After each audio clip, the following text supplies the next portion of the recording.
Friends, welcome back to YouTube channel. आज हम लोग इस वीडियो में बीएड के 5th क्वेश्चन से स्टार्ट करेंगे। हमने 2 वीडियो तक कवर कर लिया है। ये हमारा तीसरा वीडियो है। अगर आप लोग को वीडियो हमारी अच्छी और हेल्पफुल लगा करे तो आप हमारे वीडियो को लाइक और मेरे चैनल सब्सक्राइब जरूर किया करिए। और आप हमारे टेलीग्राम ग्रुप को भी ज्वाइन कर सकते हैं। टेलीग्राम ग्रुप का लिंक वीडियो को डिस्क्रिप्शन में दे दिया गया है। अगर आप लोग को वीडियो हमारी अच्छी लगती है तो अगर आप लोग सब्सक्राइब करेंगे और मेरे वीडियो को लाइक करेंगे तो हमारा मनोबल और भी बढ़ेगा और भी हम आप लोग के लिए ऐसी वीडियो अच्छी ले आ पाएंगे। तो चलिए स्टार्ट करते हैं। पहला क्वेश्चन हमारा है, परस्पर संबंध का सिद्धांत क्या है? तो मनुष्य के शारीरिक, मानसिक, भाषाई, संवेगात्मक, सामाजिक और चारित्रिक सभी प्रकार के विकास में पारस्परिक विकास होता है, संबंध होता है। ये एक दूसरे पर निर्भर होते हैं और एक के साथ अन्य सबका विकास होता है। जैसे उदाहरण के लिए जैसे जैसे व्यक्ति के शरीर का बाह्य और आंतरिक अंगों में वृद्धि होती है, उसका आकार व भार बढ़ता है, वैसे ही उसके शरीर के अंगों की कार्य क्षमता का भी विकास होता है। तथा जैसे जैसे उसके शरीर के अंगों विशेषकर ज्ञान इंद्रियों और कर्म इंद्रियों की क्षमता बढ़ती है, वैसे वैसे उसका मानसिक, भाषाई, संवेगात्मक, सामाजिक और चारित्रिक विकास भी होता है। तो हम लोग देखते हैं अगला क्वेश्चन हमारा क्या है। हमारा है, निरंतरता का सिद्धांत क्या है? मानव विकास एक निरंतर गतिशील प्रक्रिया है जो जन्म से मृत्यु तक निरंतर चलती रहती है तथा इसमें कोई भी विकास आकस्मिक ढंग से नहीं होता बल्कि धीरे धीरे होता है। स्किनर के अनुसार विकास प्रक्रियाओं की निरंतरता का सिद्धांत केवल इस प्रकार तथ्य से प्रबल देता है कि व्यक्ति में कोई आकस्मिक परिवर्तन नहीं होता। उदाहरण के लिए मनुष्य की शारीरिक अभिवृद्धि आयु बढ़ने के साथ साथ धीरे धीरे बढ़ती है, एकदम नहीं बढ़ती और परिपक्वता प्राप्त करने के बाद भी रुक जाती है। तथा वहाँ तक मनोशारीरिक क्रिया अनुक्रिया की बात है, उसमें निरंतर परिवर्तन होता रहता है। इन परिवर्तनों में प्रगतिशील ऊर्ध्वगामी परिवर्तनों को हम लोग क्या कहते हैं, विकास कहा जाता है। और यह भी एकदम नहीं होता विकास, जैसे जैसे नए अनुभव होते हैं वैसे वैसे नई प्रक्रियाएं होने लगती हैं, जिसमें हम लोग क्या कहते हैं, जिससे विकास हमारा होता रहता है। हमारा है, व्यक्तिगतता का सिद्धांत क्या है? यद्यपि मानव विकास का एक समान प्रतिमान होता है, किंतु वंशानुगत एवं वातावरण की भिन्नता के कारण प्रत्येक व्यक्ति के विकास में कुछ भिन्नताएं भी पाई जाती हैं। जिस प्रकार कोई भी 2 व्यक्ति पूरी तरह एक जैसे नहीं हो सकते, उसी तरह 2 अलग अलग व्यक्तियों का विकास भी पूर्ण रूपेण एक तरह नहीं होता है। इसके अतिरिक्त बालकों और बालिकाओं के विकास में भिन्नता होती है। जैसे उदाहरण के लिए महिलाओं का शारीरिक विकास बालकों के शारीरिक विकास से क्या होता है, बहुत ही भिन्न होता है। अगला प्रश्न हमारा क्या है, परिमार्जिता का सिद्धांत क्या है? तो यह सिद्धांत के अनुसार बालक के विकास की दिशा और गति का परिमार्जन किया जा सकता है। इस सिद्धांत का शैक्षणिक निहितार्थ अत्यधिक महत्वपूर्ण होता है। शिक्षा का उद्देश्य है बालक का संतुलन और सर्वांगीण विकास करना। शिक्षा और प्रशिक्षण के द्वारा बालक के व्यवहार को वांछित दिशा में अनुप्रेरित किया जा सकता है। बालक के विकास की दिशा और गति को परिमार्जित कर उसके व्यक्तित्व के व्यवस्थापन को बिगड़ने से क्या किया जा सकता है, बचाया जा सकता है। अगला प्रश्न हमारा क्या है, विकास के सिद्धांतों का शैक्षणिक महत्व क्या है? तो इसको हम लोग देखते हैं। विकास की गति और मात्रा सभी बालकों में एक जैसी नहीं पाई जाती, अतः व्यक्तिगत विभिन्नता को ध्यान में रख के सभी बालकों से एक जैसे विकास की आशा नहीं की जा सकती, क्योंकि कुछ लोग की मेमोरी स्लो होती है और कुछ लोग की मेमोरी बहुत तेजी से काम करती है। तो दूसरा हमारा क्या कह रहा है, विकास के सिद्धांत पाठ्यक्रम निर्माण में बड़े सहायक होते हैं। पाठ्यक्रम इस प्रकार का बनाया जाना चाहिए जिससे बालकों का भी सभी क्षेत्रों में विकास हो सके, ये नहीं कि पाठ्यक्रम को बहुत ही टफ बना दिया जाए। अगला हमारा है, विकास के सिद्धांतों के आधार पर यह अनुमान लगाया जा सकता है कि बालक का विकास सामान्यतः रूप से हो रहा है या नहीं। इस अनुमान से उसके विकास के लिए उचित शिक्षा की व्यवस्था तथा सहयोग दिया जा सकता है। और हमारा उपाय बताया गया है, वंशानुगत तथा वातावरण दोनों मिलकर बालक के विकास के लिए क्या होते हैं, उत्तरदायी होते हैं, क्योंकि बालक के लिए एक अच्छा वातावरण होना बहुत ही इम्पोर्टेंट होता है। अगला हमारा प्रश्न क्या है, विकास के कारण क्या है ये बताइए। तो मनोवैज्ञानिकों द्वारा विभिन्न अध्ययनों के बाद विकास के निम्नलिखित कारणों की पहचान की गई है। पहला हमारा है परिपक्वता। तो परिपक्वता को किसने बताया? हॉर्लॉक के अनुसार ने इन्होंने बताया कि परिपक्वता की अवधि से तात्पर्य व्यक्ति में मौजूद आंतरिक योग्यताओं का विकास तथा उनका क्या है? अनावरण है। पूर्वजों एवं माता पिता से प्राप्त आनुवंशिकता के कारण प्रत्येक व्यक्ति में जो है अंतर्जात गुण होते हैं। परिपक्वता की प्रक्रिया बालक के विकास को जन्म से लेकर जो है तब तक प्रभावित करती रहती है जब तक कि जो उसका स्नायु तंत्र पूर्ण रूप से जो है दृढ़ परिपक्व नहीं हो जाता। परिपक्वता जो है व्यक्ति के आंतरिक विकास की क्या है? प्रक्रिया होती है। परिपक्वता या मैच्योरिटी भी कहते हैं।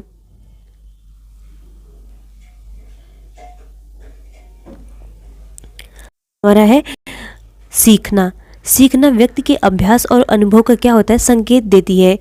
व्यक्ति व्यवहार में परिवर्तन एक कार्य को जो है अभ्यास करके या केवल पुनरावृत्ति से सीख कर सही समय पर जो है होता है।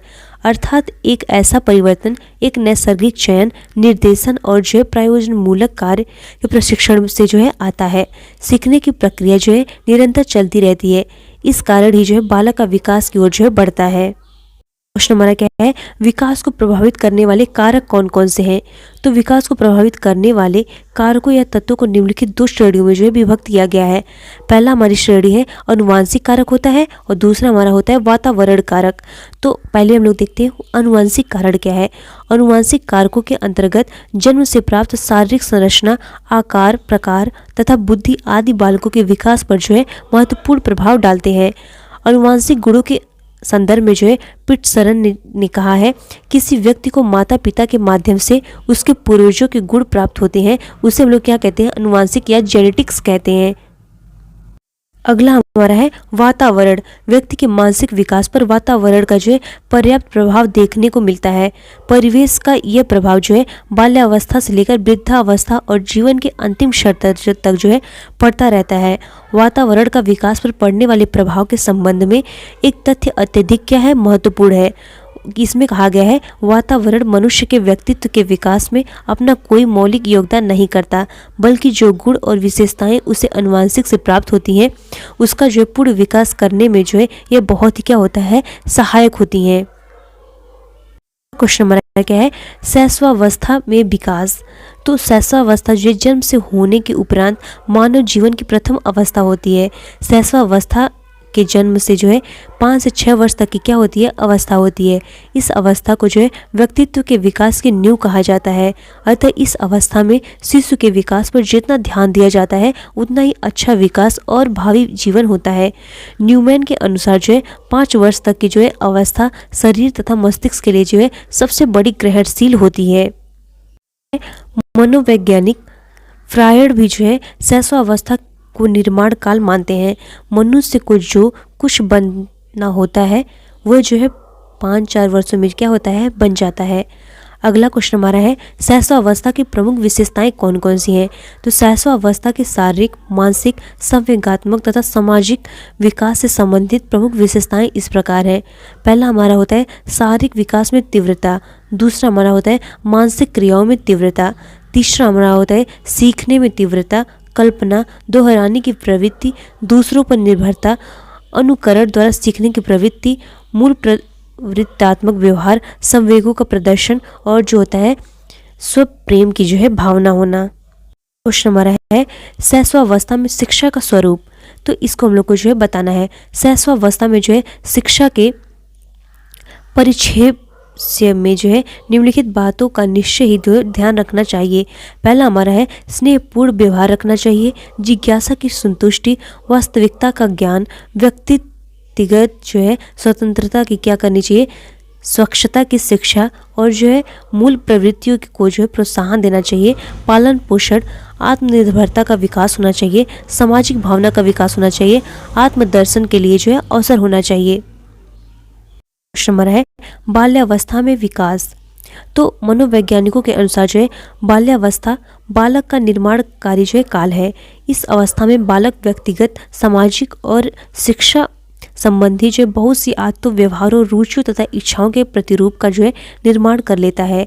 इस काल में बालकों में आदतों, इच्छाओं, रुचियों के जो भी प्रतिरूप बनते हैं वे लगभग अस्थायी रूप से जो है धारण कर लेते हैं और उन्हें जो है सरलता पूर्वक जो है रूपांतरित नहीं किया जा सकता। सामान्यतः बाल्यावस्था जो है मानव जीवन के लगभग 6 से 12 वर्ष की क्या होती है, आयु का वह काल होता है जिसमें जो है बालक के जीवन में अस्थायित्व तो आने लगता है और वह आगे आने वाले जीवन की जो है तैयारी करता है। बाल्यावस्था की यह आयु जो है शिक्षा आरंभ करने के लिए सबसे उपयुक्त मानी जाती है। अब हमारा क्वेश्चन नंबर 7 है, 7A में पूछा है किशोरावस्था में विकास। तो किशोरावस्था मानव जीवन की विकास की क्या होती है, सबसे महत्वपूर्ण अवस्था होती है। यह समय बाल्यावस्था और प्रौढ़ावस्था का जो है संधिकाल होता है। शैक्षिक दृष्टि से जो है किशोरावस्था के महत्व पर प्रकाश डालते हुए इंग्लैंड के हेडो कमेटी ने अपने प्रतिवेदन में लिखा है कि 11 या 12 वर्ष की आयु में बालक कि जो है नसों में ज्वार उठना आरंभ हो जाता है। इसे उन्होंने जो है किशोरावस्था के नाम से पुकारा जाता है। यदि इस ज्वार की बाढ़ के समय ही जो है उपयोग कर लिया जाए एवं उसकी शक्ति की धारा के साथ साथ नई यात्रा आरंभ कर दी जाए तो सफलता प्राप्त की जा सकती है, इन्होंने ऐसा कहा है। और स्टैनली हॉल के अनुसार किशोरावस्था प्रबल दबाव तथा तूफान एवं संघर्ष काल है। किशोरावस्था में जो है बालक परिपक्वता की ओर अग्रसर होता है। प्रायः 12 से 18 वर्ष की आयु के बीच की अवधि को जो है किशोरावस्था माना जाता है। हमारा 7B में पूछा है क्वेश्चन हमारा किशोरावस्था की प्रमुख विशेषताएं क्या हैं, अथवा किशोरावस्था की 4 प्रमुख विशेषताएं बताइए। तो इसमें आप लोग लिखेंगे किशोरावस्था में होने वाली शारीरिक, मानसिक, सामाजिक, संवेगात्मक तथा नैतिक विकास की प्रमुख विशेषताएं हैं। पहला हमारा होता है शारीरिक विकास, मानसिक विकास, और हमारा होता है घनिष्ठ व्यक्तिगत मित्रता, अस्थायित्व एवं समायोजन का प्रभाव, और जो होता है व्यवहार में विभिन्नता, और बुद्धि का अधिकतम विकास, रुचियों में परिवर्तन, अस्थायित्व, काम भावना का विकास, मानसिक स्वतंत्रता और विद्रोह की भावना, और जो हमारा होता है कल्पना का बाहुल्य। अगला क्वेश्चन हमारा है शारीरिक विकास की विशेषताएं बताइए। तो बालक का जो है शारीरिक विकास मुख्यतः 2 प्रकार से होता है। पहला हमारा होता है शारीरिक रचना का विकास, दूसरा हमारा होता है शारीरिक क्रिया का विकास। तो शारीरिक रचना का विकास हम लोग देखते हैं। इसके अंतर्गत शरीर का आकार, भार, ऊंचाई, शारीरिक अंगों का शरीर के साथ अनुपात, हड्डियों, दांत आदि का जो है विकास सम्मिलित है। दूसरा हमारा है शारीरिक क्रिया का विकास। इसके अंतर्गत तंत्रिका तंत्र, हृदय और रुचियों तंत्र, स्वतंत्र तंत्र, पाचन तंत्र, मांसपेशियां, अंतःस्रावी ग्रंथियों आदि का जो विकास सम्मिलित है। अगला क्वेश्चन हमारा है शारीरिक विकास को प्रभावित करने वाले कारक कौन कौन से हैं। वंशानुक्रम, वातावरण, पौष्टिक भोजन, नियमित दिनचर्या, निद्रा व विश्राम, व्यापार, खेल कूद व मनोरंजन, प्रेम, सुरक्षा, पारिवारिक परिवेश, गर्भवती का स्वास्थ्य, रोग और जो है दुर्घटना के कारण उत्पन्न शारीरिक विकृतियाँ, और जो वायुयान, और जो है सामाजिक परंपरा, परिवार और आर्थिक स्थिति, परिवार का रहन सहन, विद्यालय और शिक्षा शारीरिक विकास को जो है प्रभावित करने वाले प्रमुख कारण है। अगला क्वेश्चन हमारा है सामाजिक विकास का अर्थ क्या है, अथवा जो सामाजिक विकास का अर्थ बताइए। उस प्रक्रिया को सामाजिक विकास की प्रक्रिया माना जाता है जिसके द्वारा वह सामाजिक परंपराओं और रूढ़ियों के अनुसार जो व्यवहार करता है तथा अन्य लोगों से सहयोग करता है। यह क्या है, बालक समाज में रहकर ही जो है अपनी आवश्यकताओं की पूर्ति करता है और अपनी जन्मजात शक्तियों और प्रवृत्तियों का जो है विकास करता है। उसकी समस्त शक्तियों का विकास तथा आचरण व्यवहार का परिमार्जन और सामाजिक गुणों का विकास सामाजिक वातावरण में ही जो है संभव है। समाज में रहकर ही दूसरों से संपर्क स्थापित करते हैं और जो है विकास सामाजिक वातावरण से ही जो है संभव है। सामाजिकता के लिए जो है बालक में समायोजन की क्षमता उत्पन्न होती है। अगला क्वेश्चन हमारा है सामाजिकता की परिभाषा बताइए। तो पहला हमारा फ्रीमैन एवं जो सेवल के अनुसार सामाजिक विकास सीखने की वह प्रक्रिया है जो समूह के स्तर, परंपराओं तथा रीति रिवाजों को अपने अनुकूल अपने आप को ढालने तथा एकता, मेलजोल और जो है पारस्परिक सहयोग की भावना भरने की जो है सहायक होती है। दूसरा हमारा FS पारवर्स के अनुसार सामाजिक विकास की परिभाषा प्रगतिशील सुधार के रूप में जो है दी जा सकती है, जो सुधार निर्देशित क्रिया के द्वारा व्यक्ति को अपने सामाजिक वंशानुगति के बोध में जो है इस वंशानुगति के साथ उचित ढंग से संगति के परिवर्तित आचरण में जो है निर्माण होता है। अगला क्वेश्चन हमारा कह रहा है संज्ञान का आशय क्या है। संज्ञान का सामान्य आशय यह है कि व्यक्ति ने अपने तथा पर्यावरण के संबंध में किस प्रकार का मानसिक मानचित्र निर्मित किया है। व्यक्ति का मानचित्र जितना है अधिक गहन, वस्तुनिष्ठ, तार्किक, संगठित एवं सूक्ष्म होगा, उसका व्यवहार भी पर्यावरण के प्रति उतना ही उपयुक्त होगा। संज्ञात्मक प्रक्रिया का उपयोग जीवन के प्रत्येक क्षेत्र में होता है। संवेदना, प्रत्यक्षीकरण, अधिगम, चिंतन, समस्या समाधान इत्यादि जैसी उच्च मानसिक प्रक्रियाओं में इसको विशेष महत्व है। संज्ञात्मक क्षमता की कमी से व्यक्ति को समायोजित में क्या होती है, कठिनाई होती है। ये क्षमता आयु एवं पुनर्भाव आदि में वृद्धि से क्या होती है, बढ़ती रहती है। हमारा क्वेश्चन कह रहा है संज्ञान की परिभाषा क्या है। तो वास्तव के अनुसार संज्ञान का आशय ऐसी उच्च स्तरीय मानसिक प्रक्रियाओं से है जैसे तर्कना एवं समस्या समाधान, जिसके माध्यम से मनुष्य विश्व के समझने का प्रयास करता है। और स्टार्ट के अनुसार समझ और प्रभाविकता के साथ कार्य करने एवं बाद पर्यावरण के साथ सुविधाजनक ढंग से व्यवहार करने की योग्यता ही क्या है, संज्ञान कहलाती है। और नेक्स्ट हमारा सैफर और कीप के अनुसार संज्ञानात्मक विकास का आशय बच्चों में समय के साथ होने वाली मानसिक योग्यताओं में परिवर्तन से है, जैसे केंद्रण, प्रत्यक्षीकरण, अधिगम, चिंतन एवं स्मरण इत्यादि। क्वेश्चन 8वें के ए में क्या पूछा गया है, संज्ञान की विशेषताएं बताइए। तो संज्ञान एक विकासात्मक प्रक्रिया है और संज्ञान एक अर्जित योग्यता है। तीसरा हमारा है इसके प्रतीकों का उपयोग होता है और इसमें अंतराल का गोचर प्रदर्शित है। पांचवा हमारा है संज्ञानात्मक विकास में चिंतन, कल्पना, स्मृति एवं पूर्वानुभवों का योगदान होता है।